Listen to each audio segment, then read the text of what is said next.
My name is Lonny Harper. I'm a police officer for Oceanside Police Department.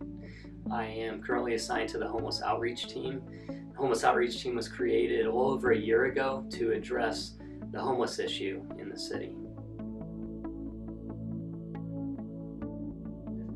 Police officers' job is to solve problems, and really the main tool that would be used for addressing homelessness would be the criminal justice system.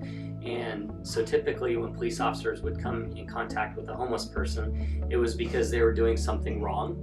They were breaking a law, usually an infraction or a city code violation.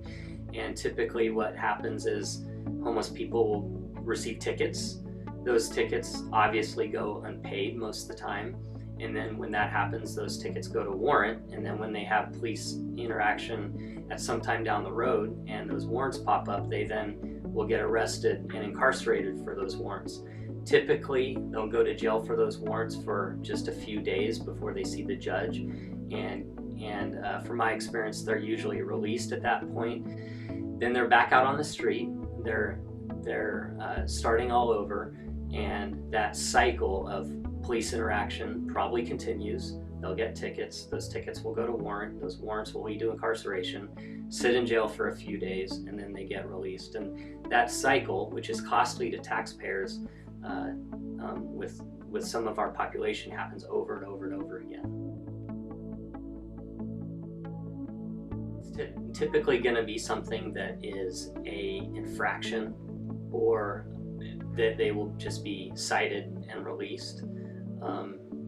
That's the vast majority of contacts. There may be times that homeless people commit more serious crimes and will get charged with that crime and be booked into jail just on that one incident, but by far the vast majority of contacts is going to be for minor violations.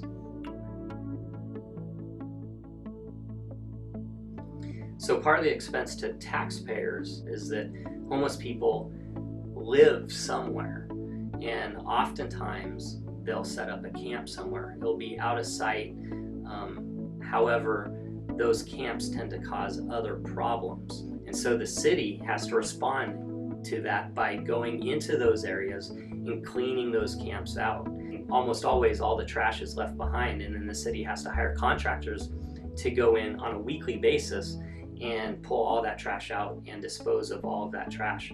And that is one of the costs that's incurred by taxpayers. Addressing this issue, solving homelessness, means moving people from being homeless to being housed. And when we can't do that, then the issue is perpetuated.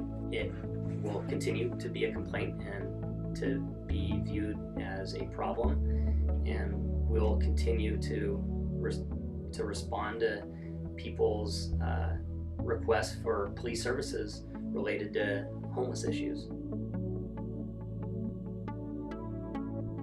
I think the number one barrier is available housing.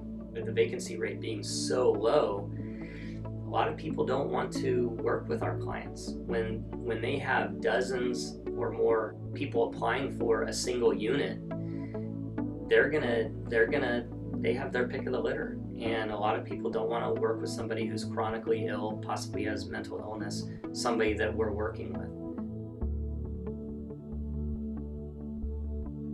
The pros of permanent supportive housing, more specifically Housing First, with the people that we've been able to house, it has been successful.